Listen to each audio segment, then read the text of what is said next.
সম্মানিত ভিউয়ার্স, আসসালামু আলাইকুম। আজ আমি দেখাবো কিভাবে লেসন প্ল্যান বা পাঠ পরিকল্পনা তৈরি করতে হয়। আমি মূলত এক্সেল এবং ওয়ার্ড সহযোগে আমি আপনাদের এই পাঠ পরিকল্পনা বা লেসন প্ল্যান তৈরি করা শেখাবো। যারা স্কুল, কলেজ, মাদ্রাসায় কম্পিউটার অপারেটর আছেন কিংবা কোচিং সেন্টার কিংবা কোনো শিক্ষা প্রতিষ্ঠান কর্মরত আছেন, তাদের পাঠ পরিকল্পনা আপাতত এই ডিসেম্বর থেকে জানুয়ারি মাসে আপনাদের একটা 6 মান্থ অর্থাৎ 6 মাসের জন্য একটা পাঠ পরিকল্পনা আপনাদের তৈরি করতে হয় কিংবা পুরো মাসেরই একটা বছরেরই একটা পাঠ পরিকল্পনা তৈরি করতে হয় এবং এটি আপনারা ওয়ার্ডে করে থাকেন। আমি এক্সেল এবং ওয়ার্ড সহযোগে এটি তৈরি করে দেখাবো এবং এর সিংহভাগ কাজটি আমি করব এক্সেলে, যার কারণে আমি এক্সেল দিয়েই থাম্বনেইলটি তৈরি করেছি। তো বন্ধুরা, লেসন প্ল্যান অর্থাৎ পাঠ পরিকল্পনা তৈরি করা যে অতি সহজ, এটি কিভাবে তৈরি করবেন, এটি তৈরির জন্য আমরা এক্সেলে যে পদ্ধতি অবলম্বন করতে পারি সেই সংক্রান্ত ব্যাপারে আমি ডিটেইলসে আলোচনা করব। আপনারা শিখে রাখবেন, নতুনদেরকে শেখার জন্য উৎসাহিত করবেন। আমি বারবারই একটা কথা বলি, সেটি হচ্ছে বসে না থেকে কাজ শিখুন, নিজে শিখুন, অন্যকে শেখান এবং শেখার সুযোগ সৃষ্টি করে দিন। তো বন্ধুরা, তাহলে কথা না বাড়িয়ে আমি চলে যাই আমার এক্সেল শিটে। এক্সেল শিটে গিয়ে আমার প্রথমে কাজ হবে, আমি একটু বড় করে নিচ্ছি। প্রথমে কাজ হবে, এখানে ক্লিক করলাম, ক্লিক করে আমি ফন্টটাকে পরিবর্তন করে নেব। ফন্টটাকে পরিবর্তন করে নেওয়ার জন্য আহ, এই যে Ctrl+D+F, এখান থেকেও আমরা ফন্ট পরিবর্তন করতে পারি কিংবা এখান থেকেও পরিবর্তন করতে পারি। এখানে আমি লিখব SUTUNNYMJ। লেখার পর আমি ওকে বাটনে ক্লিক করে দেওয়ার পর এটি বাংলা হয়ে যাবে। আমি ফন্টটাকে পরিবর্তন করে দিয়ে 14 সাইজ করে দেব। আচ্ছা, 14 সাইজ না দিয়ে আমি একটু 16 সাইজ করে দিই, একটু যাতে একটু বড় দেখাই। 16 সাইজ করে দিলাম। দেওয়ার পর আমি প্রথম যে সেলটি আছে এই সেলে গেলাম।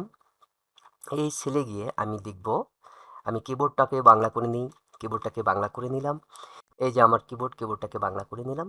এরপর এখানে প্রথম যেটা থাকবে সেটি হচ্ছে পাঠ। প্রথমে আমি দেব তারিখ, তারিখের পর থাকবে বার, বারের পর থাকবে অর্থাৎ পাঠের বিবরণ।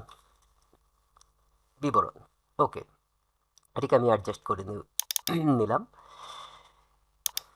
তিনটাকে। আচ্ছা, একটু বোল্ড করে দিই, বোল্ড করে দিয়ে এই তিনটাকে আমি একটু মিডিলে নিই। আচ্ছা, ওকে, ফাইন। এরপর এই অংশ যেটা আছে, এখানে আমি ডেট দেব। ডেট আমরা সহজে দিতে পারি, হাতে লিখে দিতে পারি এবং শর্টকাট ব্যবহার করে দিতে পারি। আমাদের সকলেরই জানা যে এমএস এক্সেলের ডেট ইনসার্টের জন্য আমরা কন্ট্রোল সেমিকোলন বাটন ব্যবহার করলে এরকম ডেটটা ইনসার্ট হয়ে যায়। কন্ট্রোল সেমিকোলন বাটন চাপলেই ডেটটা ইনসার্ট হয়ে যায়। এরপরে আমরা অটো ফিল করব। অটো ফিল করে কত দূর অটো ফিল করব?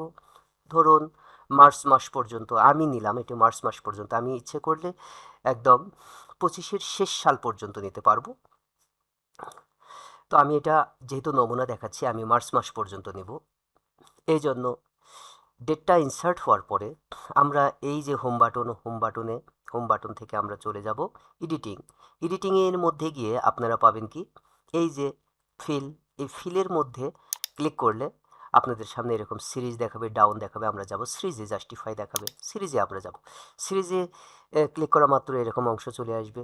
আবার যদি মনে করেন এই অপশনটা আপনি শর্টকাটে নিয়ে আসবেন, সেটিকে নিয়ে আসার জন্য আপনাকে কিবোর্ডটাকে বাংলা করে নিতে হবে। শর্টকাটে আমি দেখাচ্ছি। শর্টকাটে যাওয়ার জন্য প্রথমে আপনাকে অল্টার চাপতে হবে, তারপরে এডিটিংয়ের জন্য ই চাপতে হবে, তারপরে ইনসার্টের জন্য আই চাপতে হবে এবং সিরিজের জন্য এস চাপতে হবে। তাহলে দেখবেন আপনার সামনে সিরিজটি ওপেন হয়ে গেছে। এখন এখানে প্রথম যে ডেটটি আছে আমি কলাম বরাবর দেবো। আমার এই বরাবরের কাজ নয়, আমার বরাবর হচ্ছে এই বরাবর আমার ডেটটা ইনসার্ট হবে। এই জন্য আমি কলামে ওকে করলাম। ওকে করার পরে আর কোথাও কোনো ক্লিক না করে এই যে স্টপ ভ্যালুতে আমি গিয়ে স্টার্ট স্টেপ ভ্যালু 1 এবং স্টপ ভ্যালু, এই স্টেপ ভ্যালু এবং স্টপ ভ্যালুতে আমি দেব মার্চ মাসের 15 তারিখ, 15, তারপরে 03, তারপরে 2025, 25-এর মার্চ এটা দিয়ে দিলাম। দিয়ে আমি যদি ওকে বাটনে প্রেস করি, দেখবেন অটোমেটিক কন্ট্রোল এন্ড শেপে আমি একদম লাস্ট সেলে চলে গেলাম যে 15 দিন। ওকে, এটুকু আমার ঠিক আছে। আবার আমি হেডারে চলে গেলাম। গিয়ে এখন আমি যাব বারে যাব। ক্যালেন্ডার থেকে দেখে নিই আজকে কী বার। আজ হচ্ছে শনিবার।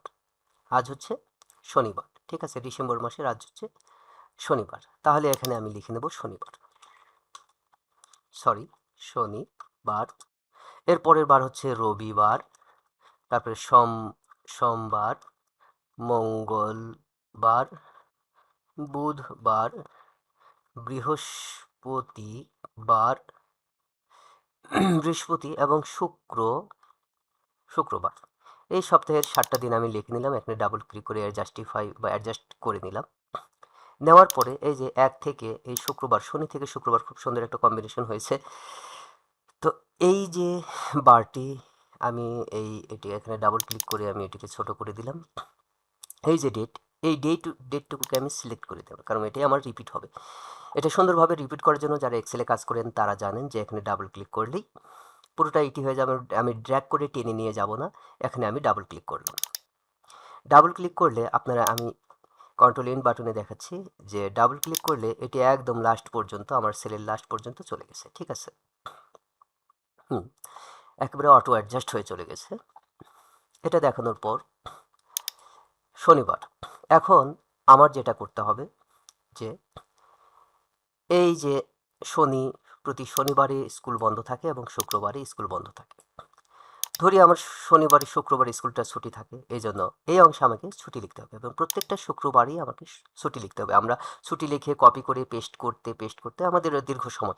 এটিকে আমি এক ক্লিকে করার জন্য করে দেখাবো। আর এটি করার জন্য প্রথমে আপনি প্রথম সেলটিকে ক্লিক করবেন, এরপর কন্ট্রোল এ চেপে সিলেক্ট করে দিলেন। কন্ট্রোল এ চেপে সিলেক্ট করবেন। সিলেক্ট করার পরে আপনার কাজ হচ্ছে কন্ট্রোল টি চেপে এটাকে ফিল্টার করবেন। ক্রিয়েট টেবল কিন্তু লেখা আছে, ঠিক আছে, উইথ টেবিল হেডার আসলেই এখানে আমরা ফিল্টার করতে পারবো, ঠিক আছে। আমি টেবিল হেডারে ওকে করলাম। ওকে করার পর আপনার এই ওপরে টেবিল টুল দেখাবে, এই টেবিল টুলে চলে যাবেন। চলে গিয়ে এখান থেকে আপনার এই যে নান অপশন আছে না, এই নান এখানে ক্লিক করলেন, ঠিক আছে। আমি মূলত কাজটি করলাম ফিল্টার অপশনটি ওপেন করার জন্য। ওকে ফাইন, আমি শনিবারে চলে আসলাম। শনিবারে চলে এসে এই টেবিলের উপরে আপনাদের কোনো কাজ নেই, আপনারা হোম বাটনে ক্লিক করবেন, কারণ ওপরের এই চার্টগুলো দেখলে আপনাদের একটু মাথাটা ঘুরে যেতে পারে। তো এই শনিবার, রবিবার, সোমবার, মঙ্গলবার, বুধ, বৃহস্পতি এবং শুক্রবারে আমাদের স্কুল ছুটি থাকে। যতগুলো শুক্রবার রয়েছে প্রত্যেকটাতে এই পাশে আমরা ছুটি লিখব, ঠিক আছে। এই যে শুক্রবারকে ওপরে আমি একটা ক্লিক করলাম। ক্লিক করার পরে আপনারা এখানে একটু খেয়াল করবেন যে এখানে কি লেখা আছে। এখানে যে লেখাটি আছে এই লেখাটিকে মাথায় রাখবেন। আমি চলে যাব ফিল্টারে। আমি এখান থেকে চলে গেলাম ফিল্টারে গিয়ে আমি দেখলাম যে এই যে লেখাটা, এই লেখাটাই হচ্ছে আমার শুক্রবার। তাহলে সবগুলোকে আমি বন্ধ করে দিলাম। ডিসিলেক্ট করে দেওয়ার পর শুধু এই শুক্রবারটুকুকেই রাখলাম। রাখার পর আমি ওকে বাটনে ক্লিক করলাম। দেখবেন যে যতগুলো শুক্রবার আমার চার্টে আছে সবগুলো কিন্তু পাশাপাশি চলে এসেছে। খুব সুন্দর কথা। এই শুক্রবারে আমি এখানে লিখব ছুটি। আমি কিবোর্ডটাকে বাংলা করে নিলাম, ঠিক আছে। কিবোর্ডকে বাংলা করে নেওয়ার পর আমি এখানে লিখলাম ছুটি, ঠিক আছে। কেমন ছুটি? সাপ্তাহিক ছুটি। এটা আমরা লিখতে নিতে পারি যে সাপ্তাহিক ছুটি। সাপ্তাহিক ছুটি এটি লেখার পর এটাকেও আমি যদি এই কর্নারে প্লাস আইকন হওয়ার পর এই যে দেখবেন যে একটু মোটা প্লাস আর একটা হচ্ছে চিকন প্লাস। মোটা প্লাস থেকে যখন চিকন প্লাস হয়ে যাবে, চিকন প্লাস যখন হয়ে যাবে তখন এখানে ডাবল ক্লিক করবেন। দেখবেন যত শুক্রবার আছে সবগুলোতে এটি কি হয়ে গেছে, ফিল হয়ে গেছে। কিন্তু এটা কিন্তু বোল্ড হয়ে আছে, আমি বোল্ড করতে চাচ্ছি না, আমি এটাকে আনবোল্ড করে দিলাম। এরপর শুক্রবারে স্কুল বন্ধ হয়ে গেল, হ্যাঁ ঠিক আছে। এরপর শনিবারকে খুঁজবো কিভাবে? ঠিক একইভাবে শনিবারকে খুঁজবো। এখন আমি যদি সিলেক্ট অল করে দিই, দিয়ে যদি ওকে করি, তাহলে দেখবেন যে শুক্রবারগুলোতে এরকম ছুটি হয়ে গিয়েছে। আরেকটা কাজ করতে পারি, শনিবারে তো স্কুল ছুটি থাকে, সেক্ষেত্রে আপনারা শনিবারটাকে হাইড করে দিতে পারেন। আমি করে দেখাই যে এটি কি হচ্ছে, শনিবারই আমরা এই সাপ্তাহিক ছুটিটা দেবো। তাহলে শনিবারে কি লেখা আছে? KW দিয়ে লেখা আছে, ঠিক আছে। আর শুক্রবারটাকে আমরা হাইড করে দেবো। শুক্রবারে যেহেতু ছুটি থাকে ওটা লিখলাম না, শনিবারে সাবজেক্ট ছুটি, যার কারণে আমি শনিবারে ওকে করলাম। ওকে করার পর শনিবারে কী লেখা আছে, এই যে লেখাটা, এই লেখাটাকে একটু মাথায় রাখবেন, KWBE।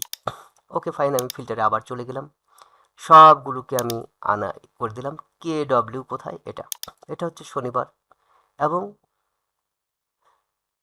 শনিবার, শুধু শনিবারটাকে আমি ওকে করলাম, সমস্তগুলোতে শনিবার চলে এসেছে।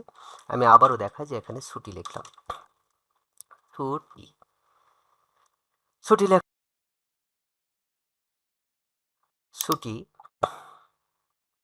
এরকম চলে আসবে।